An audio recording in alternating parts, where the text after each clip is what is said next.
Bonjour à tous, j'espère que vous allez bien. Nous sommes le lundi 23 juin et aujourd'hui on se retrouve pour une nouvelle analyse sur le Bitcoin et l'Ethereum. Mais tout d'abord, un petit point sur la dominance du Bitcoin sur les alts. Alors elle remonte à plus de 48%, elle est à 48,35%. Bon, pour moi on y est, hein, le Bitcoin reprend le dessus, c'est lui qu'on va observer en priorité sur le marché car il risque tout simplement d'influencer le cours des alts sur ses prochains mouvements. Alors qu'est-ce qui s'est passé sur le Bitcoin hier? Alors regardons son graphique en daily. Donc on a toujours sur ce graphique ce pattern d'élargissement symétrique de creux, donc qui correspond à ce dessin en jaune ici. Donc j'ai relié les corps de bougie en haut entre eux et les corps de bougie en bas entre eux, et donc ça donne ce pattern.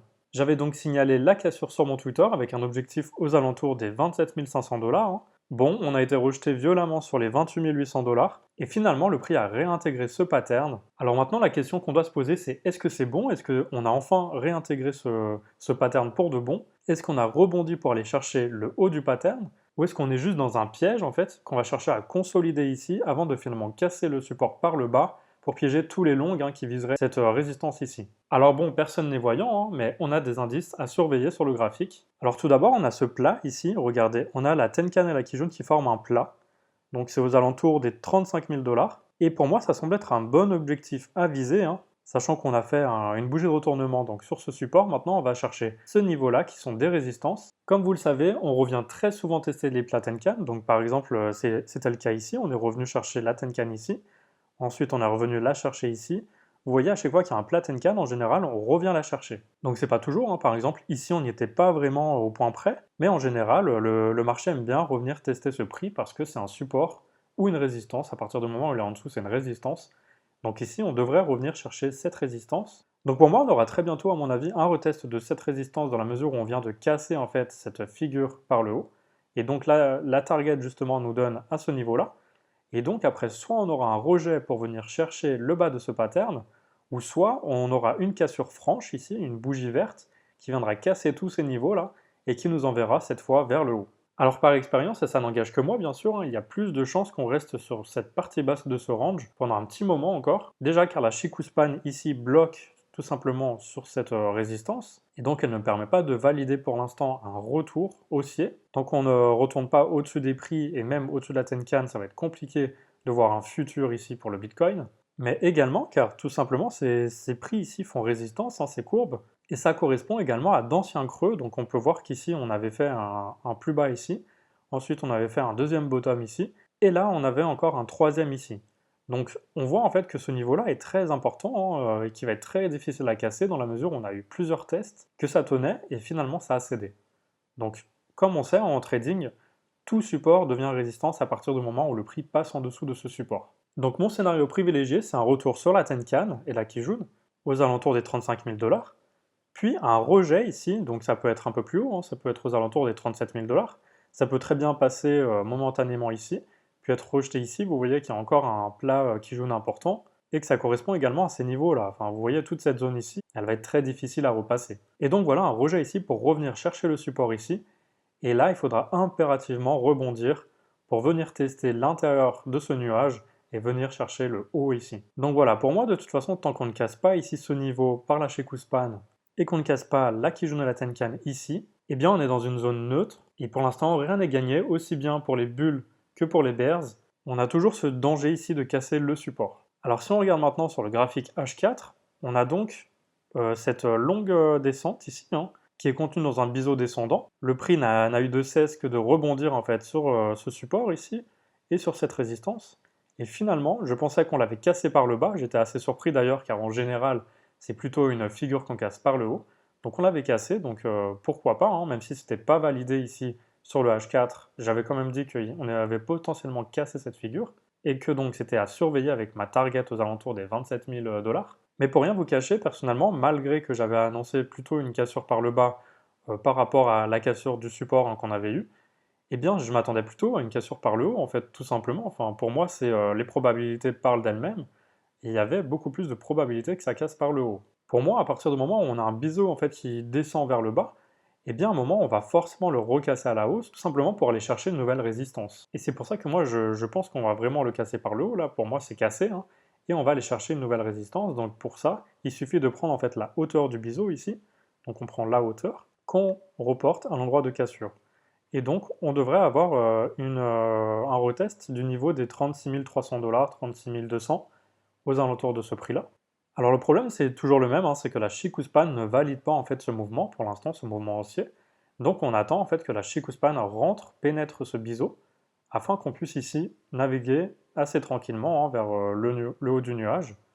Je rappelle que toute courbe, toute trendline ou toute Kijun, toute SSB, toute Tenkan représente de toute façon un obstacle pour la Chikuspan qui empêche le prix de passer et donc qui peut à tout moment empêcher le prix de passer ici aussi et donc de le rejeter. Alors attention, hein, parce que par contre ici on a un plat SSB, donc ça ne serait pas étonnant qu'on arrive à casser ici ce biseau, puis qu'on aille chercher cette target ici aux alentours des 35 000 $, puis qu'on a un rejet, puis que finalement on aille chercher ici le haut, l'intérieur de ce nuage, pour atteindre ma target ici aux 36 200 $.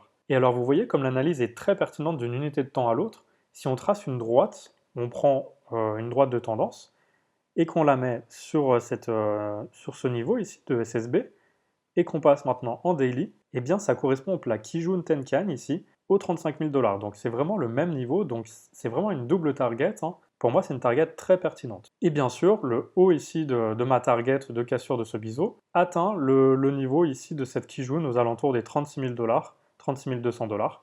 Et c'est la target que je vous disais quand j'étais en H4. Donc voilà, hein, pour moi, on va tout simplement surveiller la réaction du prix à ce niveau-là. Si on a une belle bougie verte qui casse cette double résistance ici, eh bien on pourra sereinement revenir chercher le haut du range, hein, saut de pattern, voire même le casser par le haut pour venir chercher la target autour des 50 000 $. Et si jamais on a un rejet, eh bien on ira retester le bas du support, et là il faudra faire très attention dans la mesure où si on le casse, eh bien la target en fait est progressive, hein. Plus on attend dans le temps et plus la target va descendre, tout simplement car le support ici est descendant, hein. Donc dès qu'on reporte en fait la hauteur de cassure d'un pattern, eh bien à chaque fois on va la reporter de plus en plus bas. Donc là pour l'instant je l'ai mise ici, hein. Je l'ai mise ici, mais il n'y a rien qui me dit qu'on ne va pas la casser ici ou ici. Donc je vais ajuster en fait en temps voulu, si on casse par le bas bien sûr, hein, je vais ajuster en fait cette target, soit je vais la mettre ici, voilà, donc on aura une target un peu plus haute aux alentours des 23 200 $. Mais si jamais c'est là, par exemple, eh bien, on pourrait aller jusqu'aux 22 300 $. Voilà, donc pour l'instant, ma target était aux alentours des 22 900 $, mais c'est vraiment à ajuster en temps voulu. Donc en attendant, on reste vigilant, et pour ceux qui sont entrés sur ce rebond, eh bien bravo déjà, mais surtout, il faut quand même faire très attention à ces deux niveaux-là qui sont très importants. Alors bien sûr, il vous suffit d'ajuster votre stop loss, hein, afin de sortir si jamais on a un dump sur un rejet, eh bien vous serez quand même gagnant parce que vous serez rentré par ici, et donc vous pourrez ressortir là, vous serez quand même gagnant. Pour moi, cette résistance ici est quand même assez solide dans la mesure où elle correspond à différents creux par le passé, donc différents supports qu'on a cassés finalement dans la baisse, donc il faut faire très attention, voilà. Bon, maintenant passons sur l'Ethereum. Je vous avais montré ce triangle en fait qui allait casser par le bas, donc il l'a cassé par le bas, j'avais confirmé cette cassure, et je vous avais dit de faire attention à cette target, et on est même allé beaucoup plus bas en fait, on a retesté le précédent support, d'ailleurs on l'a dépassé un tout petit peu, hein. Maintenant la question c'est comme sur le Bitcoin, qu'est-ce qu'on fait? Est-ce qu'on va repartir vers le haut? Est-ce qu'on va encore aller beaucoup plus bas? Alors on va regarder en daily ce qui se passe, et en daily, eh bien on est toujours dans ce range-là, bien qu'on l'ait cassé par le bas, eh bien on tente de le réintégrer. Alors vous savez hein, que dès qu'on a une bougie de retournement en bas d'un range, il y a de fortes chances qu'on le réintègre. Quelqu'un qui a mis un stop loss ici peut viser sans problème la Tenkan-Ella Kijun, et ensuite il faudra voir ici en fait si on casse la Tenkan-Ella Kijun, donc c'est comme sur le Bitcoin, hein, il faudra qu'on repasse au-dessus de ces courbes afin de viser le bas de ce nuage ici, voire même l'alignement Kijun SSB qui correspond au milieu du range. Comme je vous avais dit dans mes précédentes vidéos, moi je voyais plutôt en fait un W se dessiner ici pour revenir en fait toucher ce milieu de range, voire même le casser vers le haut pour venir chercher le haut du range. C'est là en fait toute la théorie du range, hein. On voit qu'en fait dès qu'on est arrivé sur ce bas ici, on a eu un croisement des nuages. J'avais dit qu'on devrait rester en range pendant plusieurs semaines. Alors ça fait vraiment un mois qu'on est en range, hein, donc je ne m'étais pas trompé à l'annonce de ce twist.